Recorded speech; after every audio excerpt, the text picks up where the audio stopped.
Welcome back to Long Box Diving, where we explore comics and story arcs pulled from the long box. It is New Comic Book Day yet again for another week, and hopefully, fortunately, I didn't get as much this time.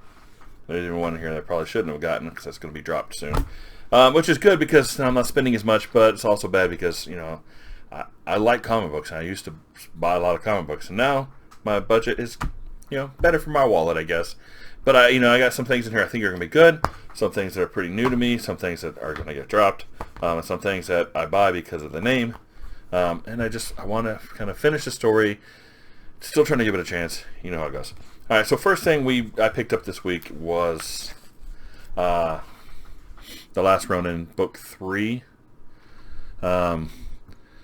So this is The Last RONIN, Book 3, the Teenage Mutant Ninja Turtles. And granted, I didn't buy a lot of Teenage Mutant Ninja Turtles before. It's probably the first series of Teenage Mutant Ninja Turtles that I've ever actually purchased.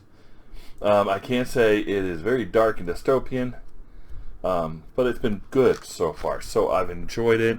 I've actually enjoyed this very much. So that's a good book to pick up.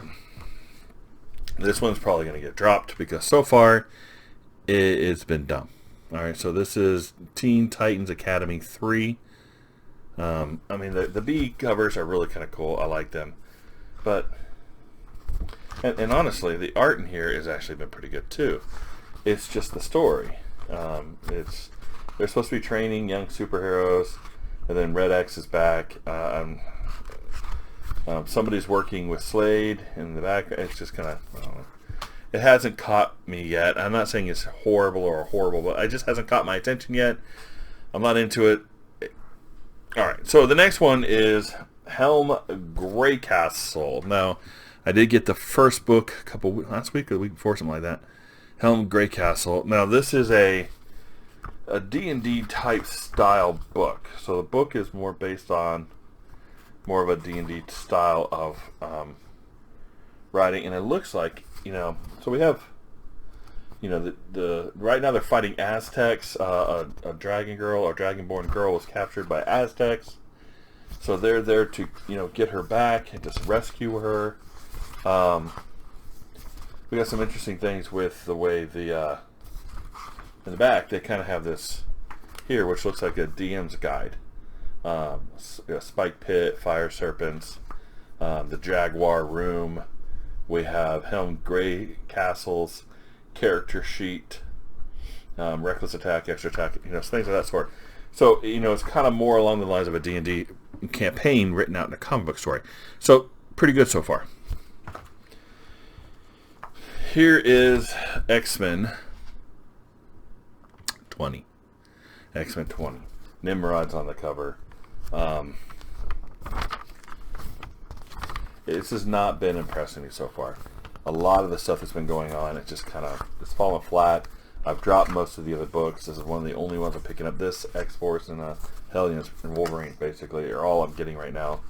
It's kind of, we'll see. It needs to get better. I can tell you that. It needs to get better. It needs to have a better story. The art's been okay, but the story's been kind of like, with the House of X and Powers of X. I'm not saying Powers of 10. I think it's stupid. House of X, Powers of X. It built this thing, this idea, this complex thing that had to be resolved, and we went way out into space, into the future, and the Phalanx and Chimeras, all this kind of stuff, and then we come back, and we're 20 issues, and it's just been flower villains, old lady flower villains. We need to have our own, the world needs to watch out for us. We need to have our own justice system, our own religion, and I don't really care about all that. I want the action. Let's get into what's going on and how they got there and how they get to not be there, because some of that stuff looked pretty bad. All right, so then I picked up Batman Detective number 2. This is a Tom Taylor book with Andy Kubert, I believe, is doing the art. Yes, Andy Kubert. Now, Tom Taylor has been hit or miss for me, and mostly if it's Marvel, Tom Taylor's crap. But Tom Taylor over on DC has actually done some pretty good stuff. DC's was really good. I really enjoyed it. the book 1 in this was actually really good, and I really kind of enjoyed it. So here we are with book 2. So I went ahead and grabbed this. It's not in my pull yet, but I went ahead and grabbed it, and I decided to give it a chance. And there's a bat woman dressed in white with the black bat, and they're like, I don't know what's going on here. It looks interesting. It also looks like there's some mixed art in here, like he's changing styles in certain places. I'm not sure why, so I'll read that too. But so far, book 1 was pretty good. Book 2 should be good as well, and we'll see. And then lastly, I picked up Beta Ray Bill 3. This is definitely on my pull right now. This has been pretty good. I like, now, Dan Warren Johnson's art is not my favorite. It's okay. He put a lot of detail, a lot of thought into it, but it's not my favorite art. He is a very action-oriented. You know, there's like so much stuff going on, so many things blowing up, explosions, guys riding in cannon tanks. You know, then we have, you know, you remember that dude? He's back. Got his machine guns. Let's do this. Yeah. See, so he's very action oriented. So the story moves along really well, really fast. Lots going on.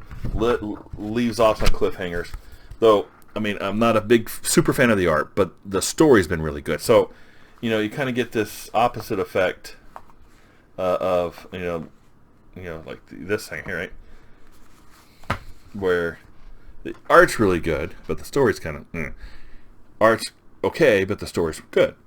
Art's great, but the story's So, you know, I'm gonna mix those two together. I wish. All right, so those are my pulls for this week. Again, I didn't get a lot, but as you can see, I actually picked up, you know, all of this. There's another stack over here you can't see. Got this whole stack. I actually picked up this week, or no, last week. Terrific number 10. It is from June 17th, 1967. The best of British comics. It's terrific. So it's 9 pence. We have the Avengers, Namor, and Doctor Strange on the front. You see all that? And of course, it's almost magazine size. Then we got Baron Zemo on the back here. The infamous Zemo. So that looked really cool. I'm going to try to read this week. Got that for $1, man. Got that for $1. So, yeah, so not a lot of, you know, not a lot of new stuff for me this week. Got a lot of old issues and things I might be going through here. I still got to bag and board them and get them into boxes. But it's been a good week, and it's going to be a good week this next week. So we'll see you all then. Have a good day, and bye for now.